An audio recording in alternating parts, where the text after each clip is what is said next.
Hello મિત્રો, હું શહેરમાં નોકરી કરવા માટે ગયો હતો.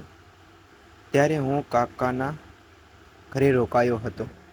મારા કાકાને પણ એક દીકરી હતી અને મેં વિચાર્યું કે તે હજી નાની છે, પરંતુ તે બિલકુલ નાની ન હતી. તે એટલી હોશિયાર હતી કે એક સાથે બે છોકરાઓ સાથે ગામડામાંથી ખરેખર હું નોકરી કરવા માટે શહેરમાં આવ્યો હતો અને મારા કાકાના ઘરે રોકાયો હતો. મને શહેરમાં સારા પગારની નોકરી મળી ગઈ હતી. ત્યારે હું મારા કાકાના ઘરે પહોંચ્યો ત્યારે તેમનું ઘર જોતા જ આશ્ચર્યચકિત થઈ ગયો. કારણ કે મારા કાકાના ઘરનો દરવાજો એટલો નાનો હતો કે મારી બેગ અને હું એક સાથે અંદર જઈ શક્યા નહીં. એ નાનકડા ઘરમાં રહેવાનો હતો. તે ઘરમાં રસોડા સિવાય એક બેડરૂમ હતો. તે પણ ઘણો નાનો હતો અને ગામમાં મોટા મકાનમાં રહેતા હતા. હવે હું કામ માટે શહેરમાં આવ્યો હતો અને મારા કાકાના ઘરે રહેવા આવ્યો હતો. મારા કાકાના ઘરે કાકી અને તેની દીકરી હતી. કાકા ગામમાં બધાને કહેતા હતા કે શહેરમાં તેને મોટું ઘર છે અને હું મારી આંખોથી એ ઘર પણ જોઈ રહ્યો હતો. મારા કાકાની દીકરીનું નામ પાયલ હતું.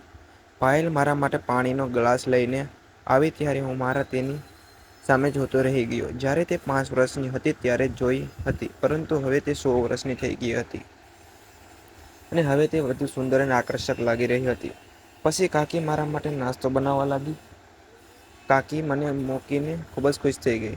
મેં ઘરે રહેવા માટે દર મહિને કાકાને 5,000 રૂપિયા આપવાનું શરૂ કર્યું. તેથી કાકી અને કાકા માટે રહેવામાં કોઈ વાંધો ન હતો. મારો આટલો સારો પગાર હતો. મારી માં કહેતી હતી કે તું કુંવારા છોકરાઓની વચ્ચે રહીને બગડી જઈશ. તેથી હું મારા માતાની સલાહ પર મારા કાકાના ઘરે રોકાયો. જ્યારે હું પાયલને મળ્યો ત્યારે પાયલ મારી સામે ખૂબ જ વિચિત્ર નજરે જોઈ રહી હતી. કાકાના ઘરે એક રૂમ હતો, પણ કાકા-કાકી હોલમાં સૂતા હતા. મેં કહ્યું કે મારે પોતાને અલગ રૂમ જોઈએ છે, કારણ કે હું ક્યારેક મોડે સુધી કામ કરું છું. પછી કાકાએ કહ્યું કે તું પાયલના રૂમને પોતાનો જ રૂમ સમજ. પાયલ 2 દિવસ બહાર સેટ થઈ જશે અને હું 2 દિવસ પાયલના રૂમમાં સૂઈ ગયો.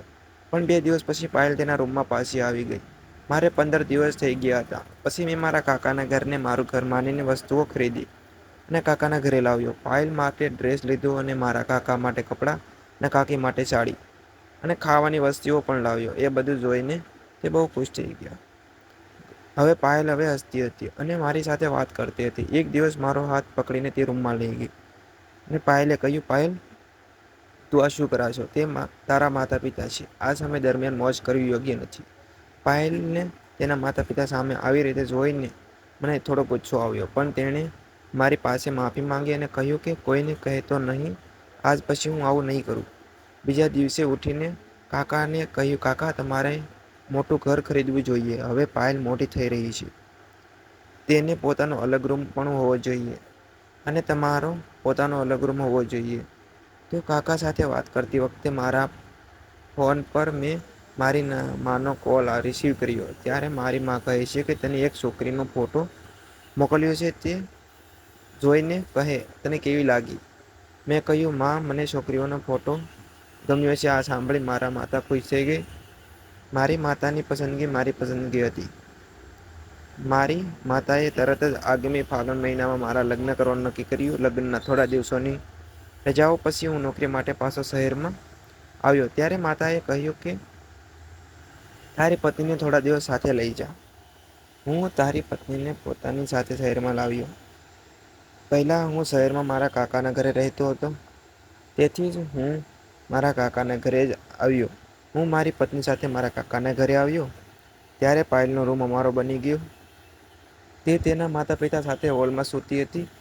3 દિવસ થઈ ગયા હતા. આ 3 દિવસ પછી અચાનક રાત્રે જ્યારે અમે સૂતા હતા ત્યારે મેં પાયલને મારા રૂમની બારીમાંથી જોઈ ને હું તરત જ પલંગ ઉપર ઊભો થઈ ગયો અને ઊભો થતો જોઈ પાયલ તરત જ બારીમાંથી દૂર ખસી ગઈ. પછી હું વિચારવા લાગ્યો, જોતાં જોતાં સુનીતાને આ શહેરનું વાતાવરણ ગમશે. હું મારા કાકાનું ઘર ખાલી કરી દઈશ અને તરત જ આવતા મહિને હું એક અલગ રૂમ શોધી લઈશ.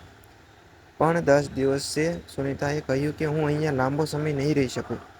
મને ગામડામાં રહેવાની આદત છે. મારે તો ગામડામાં રહેવું છે અને હું સાસુ-સસરાની સેવા કરીશ. પછી હું અહીં કાકીના ઘરે રહેવા લાગ્યો. મિત્રો, આજની વાર્તામાં તમને કેવી લાગી તે જરૂર જણાવજો.